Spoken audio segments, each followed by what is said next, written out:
I've used VS Code literally every single day, and now there's Cursor IDE. It's like VS Code, but you have your AI baked directly into the editor.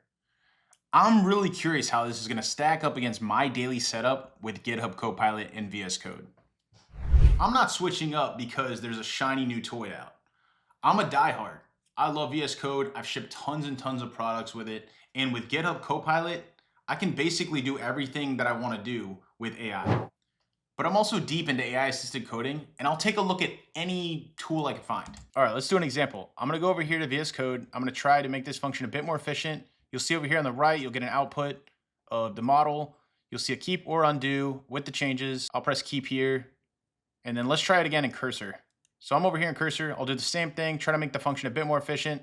You'll see almost an identical thing for the right, and the changes will be almost identical. I think if you're either new to coding or you're trying to whip something up pretty quick, do Cursor. It does seem faster.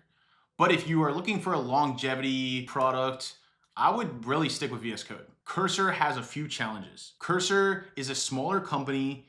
It's forked off of VS Code. It's not fully extensible, but it's nice. Whereas VS Code, rather, is owned by Microsoft. We've all known it. We've all used it. They're gonna keep trying to make this thing better and better. It could change at any moment, and it could really compete. Anyways, make sure you subscribe. This journey is gonna continue. We're gonna do a deeper dive later between the two IDEs. All in all, I think they're both great products. I think they're both astounding IDEs to use for your development.